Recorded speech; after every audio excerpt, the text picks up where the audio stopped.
Muy bien, entonces hoy nos acompaña Juan Sebastián Acosta, quien es director de la unidad de duelo de la funeraria San Vicente. Él nos va a dar una charla que se titula Duelo, redes sociales y servicio funerario cuando el dolor se hace público.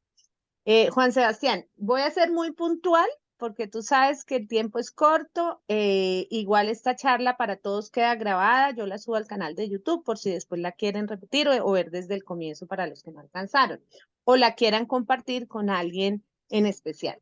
Entonces, pues vamos al grano. Juan Sebastián, bienvenido. Muchas gracias por acompañarnos y el espacio es tuyo. Listo, listo. Bueno, buenos días para todos. Tenemos más o menos 40 minutos para conversar. La dinámica que les propongo es que durante la exposición, si ustedes tienen alguna inquietud, pues de una vez la aprovechemos y levanten la mano y me cuenten para que podamos optimizar un poquito el espacio.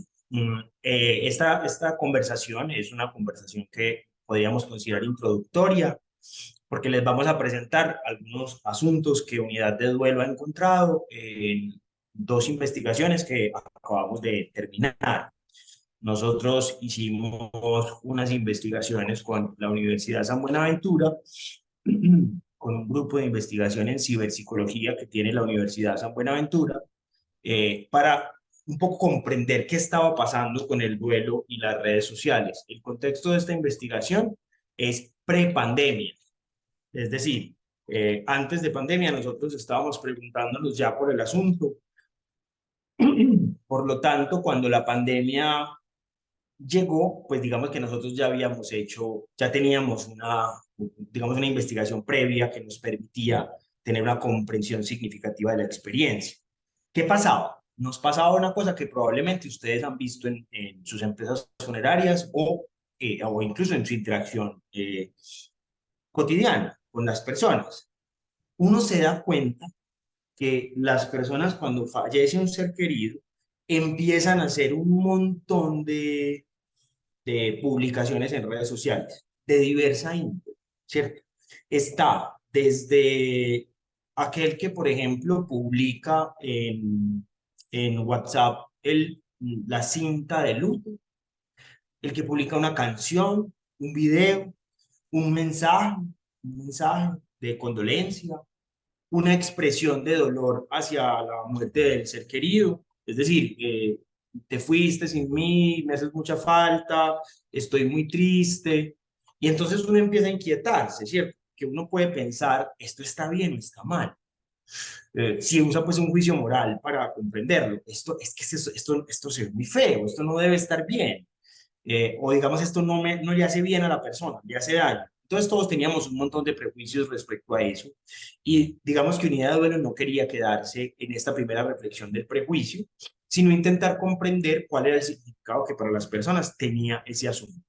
En ese sentido, entonces, nos sentamos con investigadores de la Universidad de San Buenaventura, como les contábamos, y empezamos a preguntarle a las personas. Hicimos una entrevista a 25 mujeres en las que les preguntábamos por qué usan las redes sociales para su proceso de duelo, qué encuentran en ellas, qué es lo que esperan de ellas.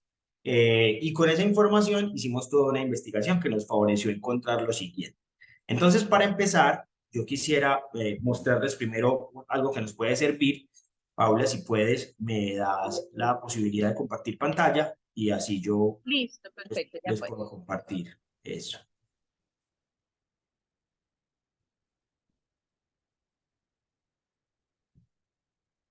Listo, ya ahí puedo compartirla.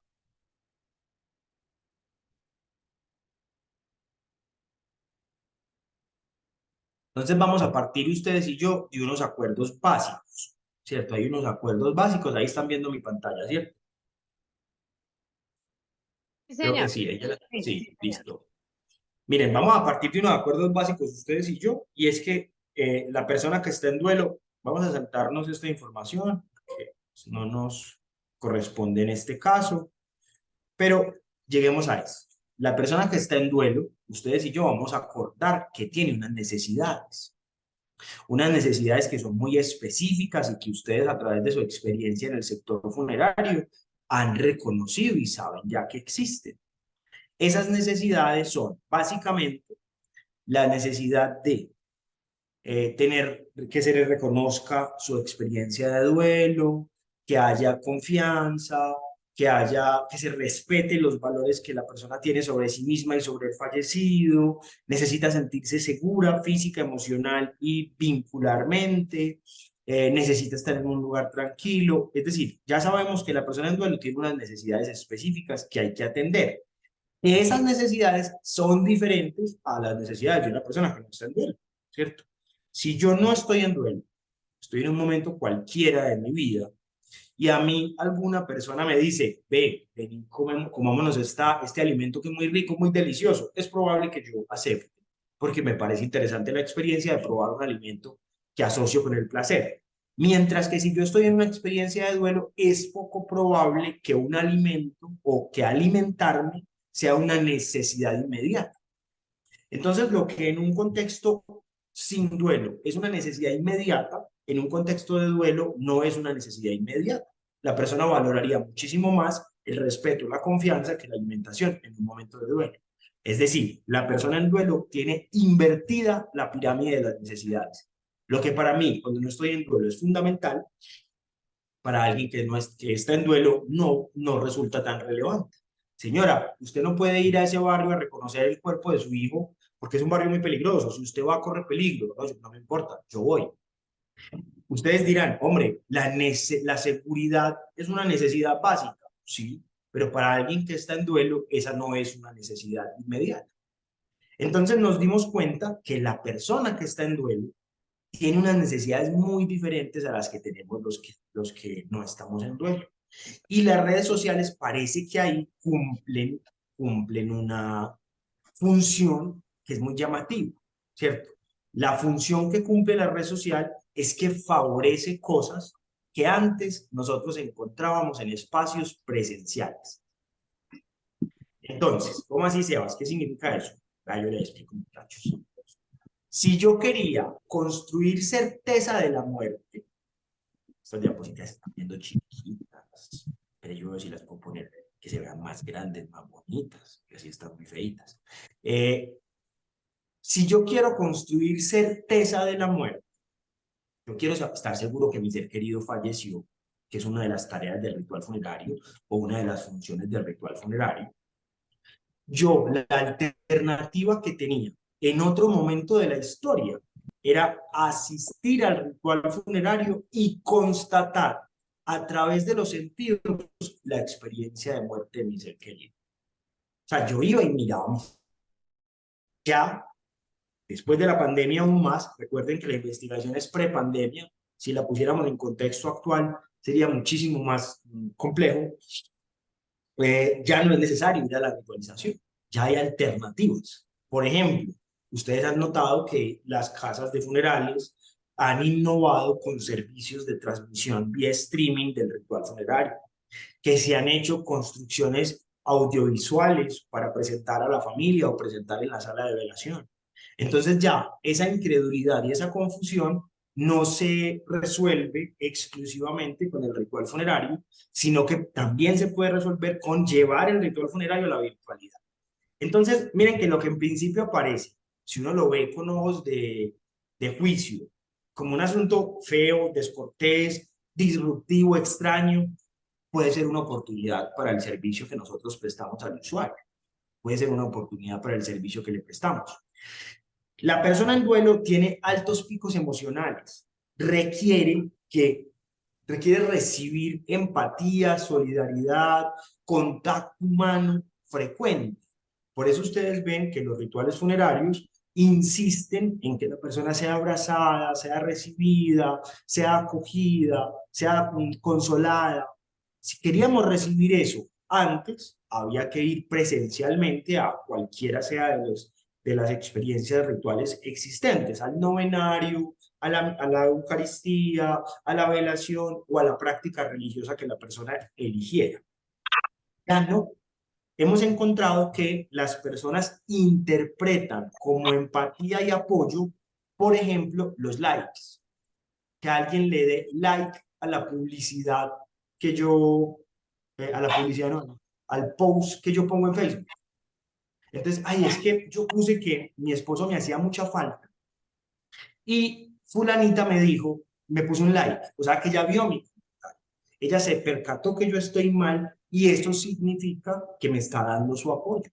O a mí me encanta cuando publico una foto de mi hijo y la gente empieza a comentar, era muy buena persona, cómo era de lindo, mire cómo se veía de bien ese día, o empiezan a enriquecer recuerdos. Aparece de nuevo entonces una posibilidad para el sector.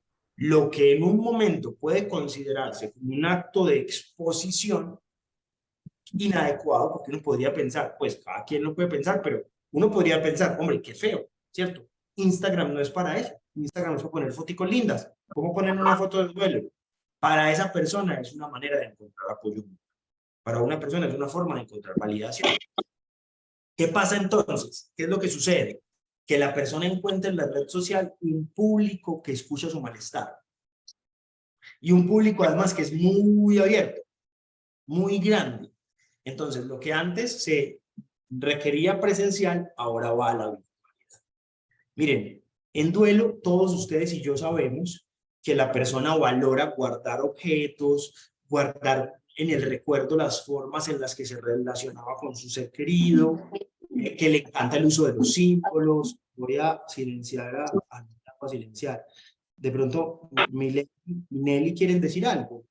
Si quieren decir algo, las escucho. Si no, sería chévere que silencien su micrófono. Hoy tenía una conferencia tan importante. Hola. Ya, yo ya te lo cerré. Eso, gracias. Igual si Sí, si quieren quieren decir levantar la mano o algo, pues. eso, Vale. si quieren levantar la mano, aquí estamos súper atentos. Entonces, miren, pues, ¿qué más está pasando? Vamos en lo siguiente. Vamos en, las personas usan las redes sociales, nos guste o no nos guste a nosotros, o nos guste o no nos guste a nuestras empresas funerarias. Las personas las usan, ponen en las redes sociales contenido. Dos formas de interpretarlo. Una forma moral, es decir, yo podría decir, eso no es de mi agrado, yo no lo haría. Dos, una forma comprensiva. Venga, miremos a ver por qué lo hacen. En esa forma comprensiva, Unidad de Duelo hace dos investigaciones y eso es lo que les estoy contando. ¿Qué encontramos en las investigaciones? Que para confirmar la realidad de la pérdida, que era una cosa que se hacía a través de los sentidos, las personas estaban usando las redes sociales y los servicios de streaming en redes sociales. Y que en la pandemia es obvio, que las personas necesitan validación, necesitan contacto humano. Y lo que antes se recibía de forma personalizada o a través del cuerpo, ahora se recibe a través de la web 2.0, cuando interpretan los likes, los comentarios o las interacciones como apoyo social. Y tercero, las personas requieren mantener objetos, formas, símbolos en la memoria, porque les gusta guardar eso de su ser querido, al ser obviamente lo último que les queda de ellos. En ese orden de ideas, la red social favorece almacenar todo ese contenido, porque Facebook se convierte en un depositario de todo eso que yo hice en la vida o construí o tuve, porque yo puedo ir a Facebook a buscar la foto que mi ser querido publicó hace 3 años, o Facebook incluso me puede sugerir ver un contenido. Entonces miren cómo la red social empieza a responder a esas necesidades psíquicas de la persona. Aquí vamos a hacer un paréntesis psicoeducativo.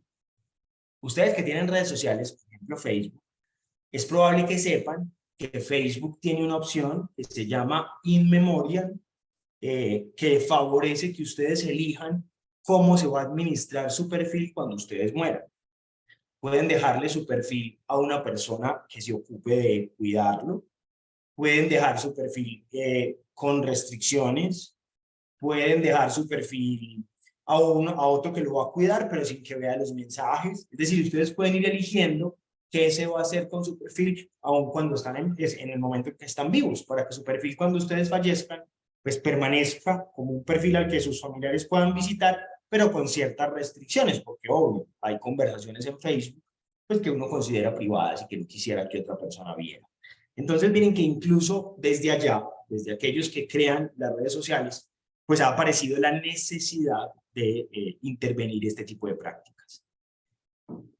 Ustedes probablemente se han hecho la pregunta, yo sí me la he hecho.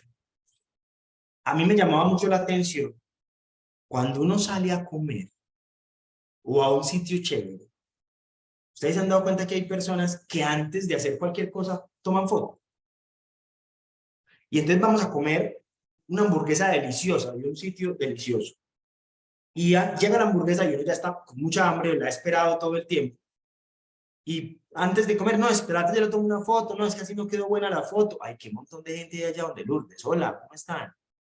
¿Qué más? Entonces le toman foto a la hamburguesa y uno es queriéndosela comer y la persona tomándole foto. ¿Por qué le toma uno foto a la comida?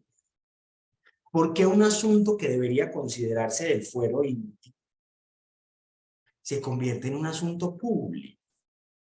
¿Qué es lo que ocurre? Que yo tengo que poner en Instagram el alimento que voy a ingerir hoy, pues, ¿eso para qué? ¿Para qué? ¿Por qué pasa?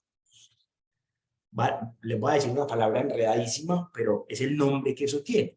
El nombre que se le ha dado a esa práctica es extimidad, no intimidad, sino extimidad. Es decir, hacer de una experiencia íntima una experiencia exterior. Entonces uno ve que hay personas que ponen en redes sociales cosas que uno consideraría del fuero íntimo, pero que poner en redes sociales pues garantiza o ofrece algunos elementos que a las personas les favorecen. Entonces, vamos en, las redes sociales son usadas, nos guste o no, dos maneras de entender eso, comprenderlo o juzgarlo, intentamos comprenderlo, si lo comprendemos, lo relacionamos con las necesidades que las personas tienen en el proceso de duelo. Pero ¿por qué la red social cumple con esas necesidades? Porque me deja hacer público algo que yo considero íntimo, pero me deja ponerlo en un público y hablar de eso. La red social, que existe casi paralelo a nuestra vida, porque ustedes y yo tenemos la vida que tenemos físicamente, es decir, a través de nuestra experiencia corporal, pero también tenemos la vida que tenemos en redes, y en redes podemos ser uno completamente diferente, ¿cierto? En Instagram ponemos fotos de nuestros paseos y cuando somos felices, en Twitter peleamos, en Facebook ya no lo usamos mucho, pero alguna cosita vemos, en TikTok guardamos recetas, y entonces en cada red social vamos dejando una huella de nosotros o una parte de nosotros. Por lo tanto, hemos venido comunicándonos de forma diferente con el mundo. No somos los mismos. Hoy que hay redes sociales, antes que no había redes sociales. Nos comunicamos diferente. Y nos comunicamos diferente porque encontramos un público que muchas veces es imaginado para que escuche lo que nosotros pensamos o sentimos. Es decir, Carolina, Nelly, Milady, se levantan un día pensando que hay alguien a quien le resulta significativo que ellas pongan en Instagram que hoy el día de gimnasio estuvo muy intenso. Y de verdad en nuestra cabeza decimos, pues hay alguien que le importa eso y lo posteamos en la red social. Esa sensación de que somos relevantes y de que nos comunicamos diferente favorece la expresión de duelo en las redes sociales. Cuando yo siento que me escuchan y alguien, 2, 3, 4 personas, le da like a mi publicación, yo identifico que me están validando diferentes fuentes, es decir, diferentes personas. El apoyo social en duelo antes era si me encontraba con alguien en la calle, si caminaba y en la iglesia alguien me daba su condolencia, si un amigo me llamaba por teléfono, es decir, yo podía recibir apoyo social espaciado en el tiempo, no era tan frecuente, mientras que ahora tú posteas en Facebook o en una red social tu expresión de duelo y vas a recibir 3, 4, 5 likes, 2 comentarios, te va a llamar una amiga, es decir, la sensación de apoyo se incrementa. Y lo otro es que cuando la persona usa la red social para expresar su dolor, para expresar su malestar, el duelo se normaliza, es decir, se hace público y le resta carga de angustia o le resta malestar. cada vez que yo hablo de mi dolor, pues me duele menos. No porque el dolor desaparezca, sino porque favorezco la expresión emocional. Me gustaría evaluar cómo vamos hasta ahí. ¿Cómo van? ¿Me he hecho entender? Hagan alguna seña, pues digan algo para no sentirme que estoy aquí hablando solo. Eso. Ustedes han salvado mi vida con una cámara prendida. Porque es que hablarle a unas foticos y a unos cuadritos es muy difícil. Totalmente de acuerdo, sí, señor. ¿Sí o no? Pero vamos entendiendo, sí, señor. Eso, me Sí, alegra. señor, claro. Ya pues, no tengo aquí la foto, muchachos, Sole, porque cambié de computador. No tengo aquí la foto, pero les voy a contar la historia. Mientras les cuento la historia, voy buscando. Imagínense que hace unos años nosotros empezamos a intervenir las salas de velación. Empezamos a intervenir las salas de velación y a darnos cuenta que las personas, para la construcción de sus ritualizaciones, nos proponían visitar la red social del ser querido fallecido. Nos decían, ay, venga, por favor, miremos en el Facebook de él. Es que él ahí ponía unas cosas que me parece que son valiosas, que deberíamos ver. Y yo decía, esta persona falleció y la vamos a stalkear. Era una sensación, yo se los confieso, era una sensación muy incómoda. Porque en ese momento, eso es ahora hace 10 años, se sentía extraño entrar a la red social de un fallecido a stalkear, ¿cierto? Pero empezamos a hacerlo. Y nos encontramos con cosas. Nos encontramos con cosas que fueron relevantes. Por ejemplo, hay contenido que el fallecido puso en la red social que tiene relevancia en el proceso de duelo de la persona hoy. Lo que el fallecido dijo hace 3, 4 años antes de morir, que en ese momento pensábamos como, hombre, pues eso es un mensaje que esta persona dijo, en ese momento fue simplemente un comentario que pasó desapercibido. Hoy, que él ya no está, es altamente relevante para sus familiares. Es decir, tiene muchísimo sentido. Y no es posible acceder a ese contenido si no es a través de una intervención que se ocupe de investigar la red social del fallecido. Les pongo un ejemplo. No encontré la foto, les tocará confiar en mí. Fuimos a una sala de velación y había un hombre, un adulto, que había perdido un hijo en un accidente de tránsito. El hijo era un hombre de 23, 24 años y el papá, con quien yo estaba hablando, tenía alrededor de 50. Este hombre había perdido a su hijo en ese accidente y estaba en la sala de velación y estábamos conversando y me dice, mire Sebastián, yo tengo una pena, una vergüenza, un dolor. Yo nunca logré dejar de trabajar en la calle, yo siempre trabajé en la calle, nunca pude estudiar, yo vendo cosas en la calle. Mi hijo, en cambio, sí logró hacer cosas. Mi hijo estudió una técnica en seguridad, logró tener un empleo en una empresa, logró tener dinero, no era millonario, pero tenía dinero. Mi hijo usaba cajeros automáticos, yo nunca usé cajeros porque siempre trabajé en la calle. Mi hijo era como un profesional, yo nunca dejé la calle. Yo creo que mi hijo se sentía avergonzado de mí. Miren ahí entonces lo que les hablaba ahorita. El doliente nos pone de frente una necesidad. Yo necesito validación emocional, construir recuerdos, construir legado, comprender lo que me está ocurriendo. Yo le presento eso a usted como empresa funeraria, usted verá qué hace, ¿cierto? Usted se ocupa de diseñar rituales, mire a ver qué hace con eso. Entonces, el equipo que trabajábamos en ese momento en rituales funerarios, lo que hacemos es decidir ir a la red social de este chico, vamos a ponerlo Juan, a la red social de Juan y empezamos a buscar material para construir una ritualización que favoreciera la experiencia de duelo. Y encontramos que 2 años antes de morir había posteado en las redes sociales una foto de su papá sin que su papá lo viera y había puesto un mensaje que decía: lindo mi viejo, este sí es un ejemplo a seguir. Cuando vimos esa foto, hicimos una captura de pantalla, hablamos con la familia y le dijimos: mire, hemos identificado esta necesidad, consideramos valioso que esto aparezca en la ritualización que vamos a hacer, y pusimos esa foto en pantalla grande en la sala de tal manera que el papá la pudiera ver.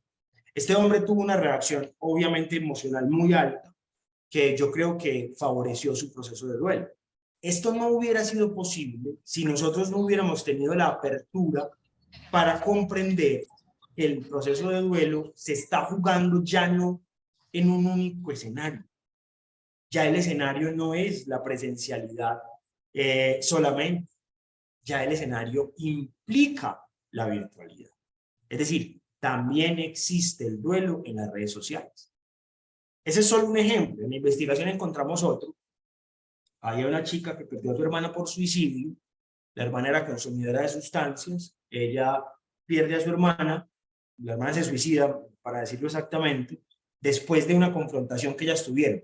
Esta hermana, que está viva, le hizo unos requerimientos por el trato que le daba a la familia y por la manera en que vivía. Y un par de días después, esta hermana se suicida. Todo el tiempo esta mujer estuvo convencida de que ese suicidio se había dado por la discusión que ellas tuvieron. Empezamos a hacer la investigación y dentro de la investigación eso incluía un rastreo sistemático, es decir, unas preguntas específicas, un cuadro de vigilancia del Facebook del fallecido. Ella empezó a revisar el Facebook de su hermana y se da cuenta que su hermana había ya hecho algunos meses antes y algunos años antes expresiones de deseos de muerte. Es decir, que la hermana ya había pensado en el suicidio antes de la confrontación. Eso significa que la red social se convierte en un depositario de la memoria del fallecido. Eso no había ocurrido nunca antes en la historia de forma tan directa. Porque si bien antes existían las memorias, por ejemplo, o los álbumes fotográficos que las abuelitas escribían algo atrás para que no se les olvidara que había pasado ese día, hoy eso está en el ciberespacio, cualquiera puede acceder y generalmente lo publicó el mismo fallecido. Entonces imagínense el material que hay ahí. Hay un montón de contenido, un montón. ¿Ese contenido qué hace? Ese contenido lo que da es información para enriquecer la memoria del fallecido, para nutrirla. Ese contenido además me da una idea de continuidad, es decir, persiste de alguna forma la relación con el ser querido, que obvio sabemos que ya no es física, pero hay una relación que se está manteniendo. Facilita que yo exprese mis emociones, que yo identifique mis emociones y las ponga en público. Y además es inmediata. O sea, yo la tengo al alcance de la mano. Si hay una amenaza en este momento para los profesionales que se ocupan de la salud mental, es la inmediatez que van a ofrecer las inteligencias artificiales y las redes sociales para la expresión emocional. Los psicólogos, por ejemplo, tenemos limitaciones físicas. Podemos atender a un paciente a la vez, ¿cierto? O si mucho, podremos atender a un grupo terapéutico a la vez. Las redes sociales, tú puedes volcar en una red social los pensamientos de 4 millones de personas y la red social va a permitir que todos lo hagan. Va a llegar un momento, ya está pasando, ya hay algunas herramientas de psicoterapia digital con inteligencias artificiales en que las personas van a tener un psicólogo en su bolsillo. Bueno, digo un psicólogo, pero realmente será una inteligencia artificial que está inmediata, ¿cierto? Que está ahí, de una. Va a llegar un momento en que la persona en duelo va a poder acceder a la página web de su funeraria y en la funeraria habrá un asistente virtual que tiene cargada toda la información existente de los procesos de duelo y la inteligencia artificial hará 1 o 2 interacciones que la persona podrá considerar significativas. Entonces miren que esto no es un asunto que esté muy lejos, ¿cierto? Esto no es un asunto que sí nos va a pasar en 20 años como en los supersónicos. Esto está a la vuelta de la esquina, ¿cierto? Tú puedes abrir hoy mismo, ya mismo puedes abrir ChatGPT y preguntarle qué se debe hacer en un ritual funerario. ¿Cuáles serían los objetivos de mercado de una empresa funeraria en Guayaquil? Y ChatGPT te va a decir una respuesta. Digamos que todavía las respuestas no nos llenan, no cubren igual, pero va a llegar un día en que lo va a lograr. Entonces, no es que tengamos que empezar a preocuparnos de más por las redes sociales o el proceso de duelo y los servicios que nosotros prestamos, ¿no? Es que tendríamos que empezar a ocuparnos, ¿cierto? ¿Cuál va a ser nuestro papel ahí? ¿Cómo podemos usar ese tipo de prácticas para favorecer la experiencia de duelo, ¿cierto? Si a eso le sumamos, muchachos y muchachas, la característica que tienen algunas de las redes sociales en términos del algoritmo, la cosa se pone un poquito más buena. Por el chat, cuéntenme, ¿quiénes usan TikTok? ¿Quién usa TikTok por aquí? Háganme una ceñita, mándenme un puntico, hagan algo. ¿Quién usa TikTok? Ya hay dos por ahí. ¿Quién más? ¿Ustedes si están por ahí despiertos o no? Eso, Frank también. Miren, si digo mentiras, desmienten, tranquilos. Ustedes usan TikTok y ustedes están en el almuerzo hablando con sus compañeros de que necesitan cambiar las ruedas del carro. Y al día, a los 2 días, a la hora, a las 2 horas, les sale en TikTok la oferta de unas ruedas del carro. ¿Es mentira o no? Les pongo el ejemplo de TikTok porque es la más evidente, ¿cierto? Es la que es más evidente, pero pasa en todas. Pasa en todas las redes sociales. Todas las redes sociales están almacenando constantemente datos del sujeto. Datos de la ubicación, por dónde pasa, por dónde se mueve, qué busca, qué almacena, qué guarda, cuáles son sus intereses, cuáles son los contenidos los que pasa más tiempo, cuáles son los contenidos que guarda, los contenidos que comparte. Efectivamente, Dolly, dejamos una huella, es la huella digital. Esa huella digital es susceptible de ser usada en los procesos de duelo. La usa todo el mundo, muchachos. Todo el mundo la usa. Los que estén aquí y sepan de mercadeo, saben que el marketing digital y los macrodatos y el uso de grandes bases de datos y grandes manejos de datos es tal vez una herramienta ahora fundamental. Entonces, si la usa todo el mundo, ¿por qué nosotros no pensamos en ella? ¿Por qué no pensamos cómo acompañamos a nuestro usuario a tramitar este asunto de la huella digital? Miren, hay organizaciones en este momento que se ocupan de borrar contenido que las personas consideren que no quieren que esté en redes. Nosotros desde Unidad de Duelo hemos acompañado a familias que dicen, vea, mi ser querido falleció y hay un video que nos daña.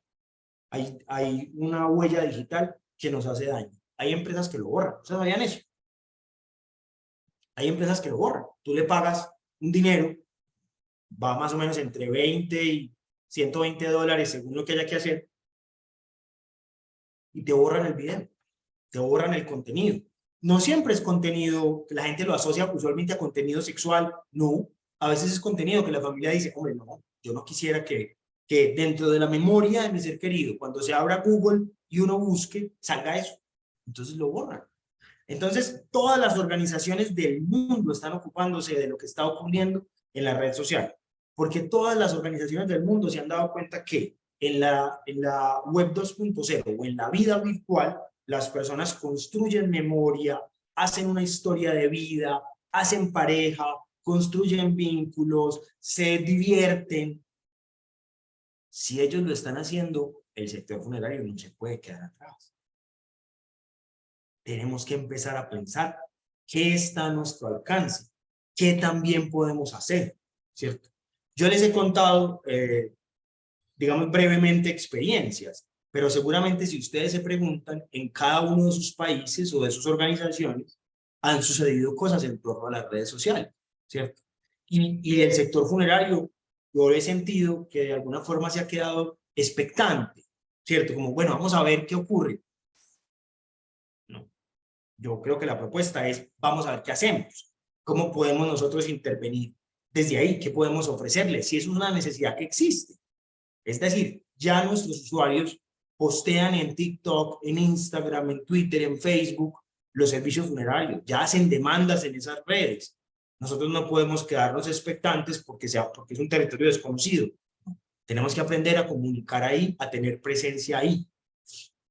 Miren, esto digamos que puede resultar asustador, puede dar miedo, porque el sector funerario usualmente se ha caracterizado por, digamos, lo honrosos de sus servicios, lo clásico, lo luctuoso, y uno teme pensar en redes sociales porque ha asociado las redes sociales con lo contrario, con expresión espontánea, con falta de rigurosidad, con una estética particular, pero ¿se puede llevar la visión de mi organización a la red social?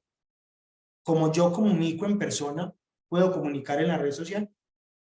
El servicio que yo ofrezco, o cuando menos la calidad del servicio que yo ofrezco, ¿se puede llevar a la red social? ¿Alguien quería decir algo?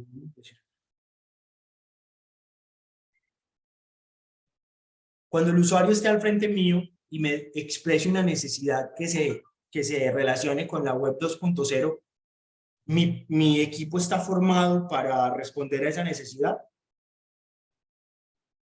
Es que yo quiero compartir un video en redes, pero no sé cómo hacerlo. Es que yo quiero transmitir en streaming el servicio funerario. Es que él tiene contenido en redes que yo quisiera usar. Es que hay contenido que yo no quiero que esté mal. Ustedes saben qué se puede hacer. Es decir, nos hemos ocupado de esas preguntas.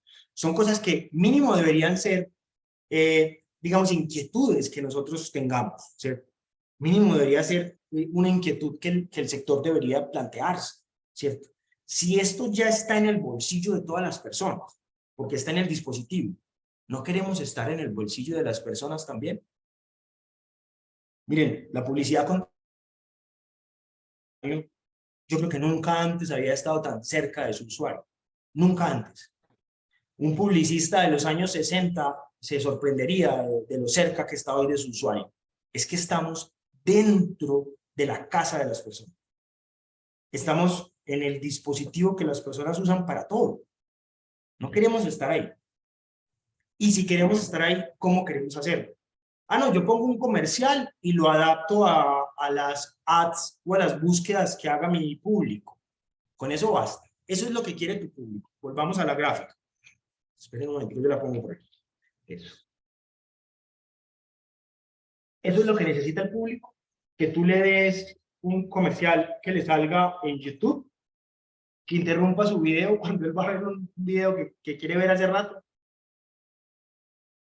Eso es una pregunta que yo sé que son preguntas incómodas, yo sé, porque lo tradicional es asocio mi marca con búsquedas y la pongo a salir de primera en Google o de segunda en Google o que me salga un video, pero ¿es eso lo que el usuario nos está reclamando?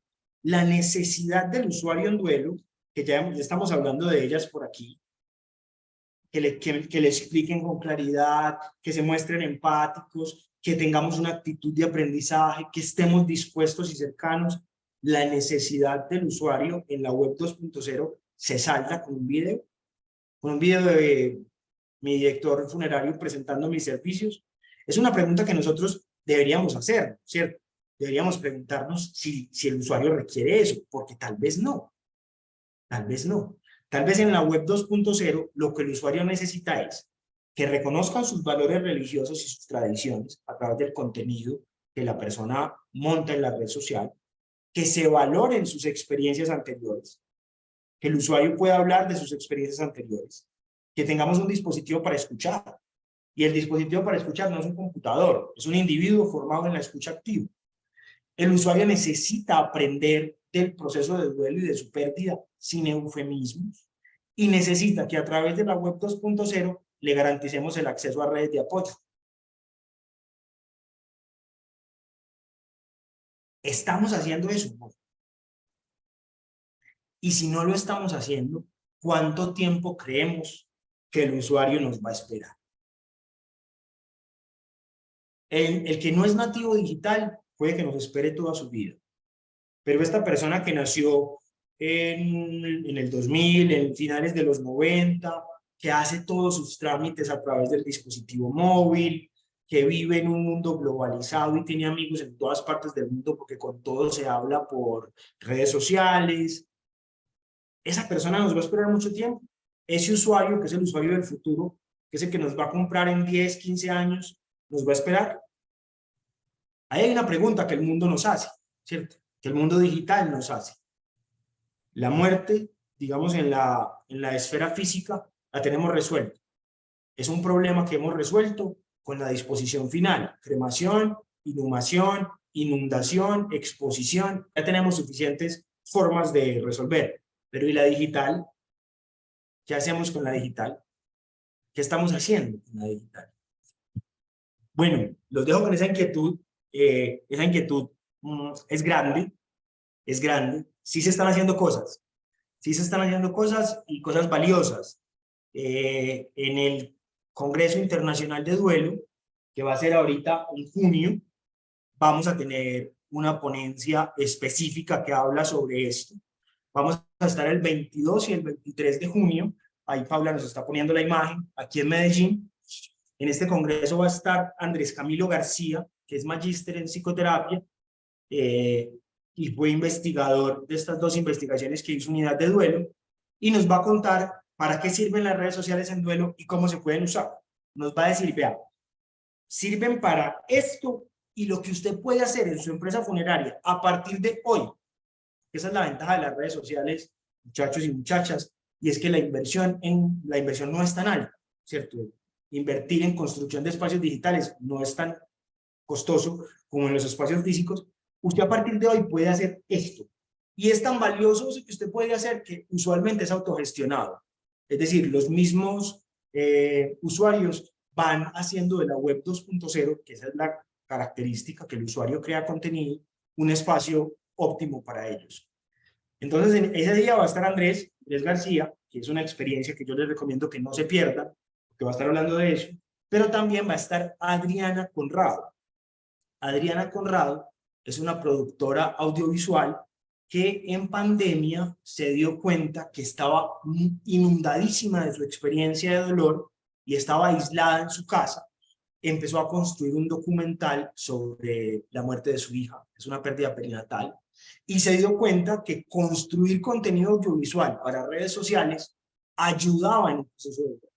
Entonces empezó a formar una escuela de creación de cortometrajes y creó cortometrajes con personas en duelo alrededor del país, y fue una experiencia completamente virtual que enriqueció por completo el proceso de duelo de varias personas. Como les digo, esto es un evento que les va a favorecer, digamos, el desarrollo de estas competencias para su organización. Es una pregunta que tarde o temprano tenemos que hacernos, no podemos eludirla, y que creo que, digamos, esta es una buena posibilidad de responderla, ¿cierto? Ustedes saben que en el mundo organizacional, las organizaciones que no se transforman, que no crecen, tienden a desaparecer. Y nuestro usuario requiere y demanda el desarrollo de competencias en contenidos digitales y en la creación en la web 2.0 de manera constante. Les agradezco mucho su atención, y si tienen alguna pregunta o quieren decir algo, me encantaría escucharlos.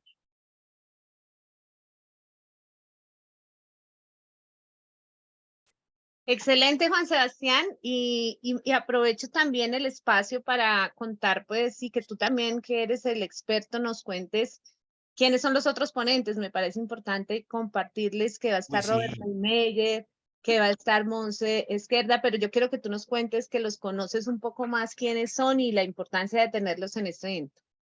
Miren, vamos a tener Robert Neymeyer, es, para hacer una comparación medio vulgar, pero que todos me entiendan, Robert Neymeyer es como si lográramos traer a Messi, ¿cierto? Robert Neymeyer es uno de los teóricos vivos que más sabe de duelo en el mundo, 36 publicaciones en libros, cientos de artículos, desarrollador de su propia forma de intervención en procesos de duelo. Es decir, vamos a traer a una persona experta en procesos de duelo. Va a estar Monse Esquerda, que es una médica, pediatra, bioeticista, autora de un texto bestseller en atención de duelo y cuidados paliativos. Ella es española.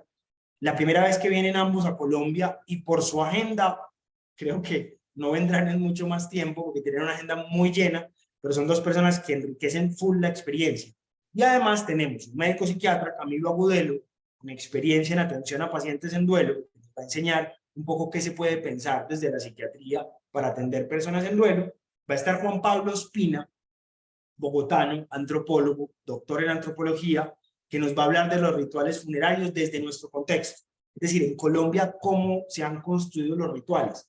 Importantísimo eso, porque si no sabemos la historia de nuestra ritualización, va a ser poco probable que podamos seguir respondiendo a las demandas que nuestros usuarios nos hacen.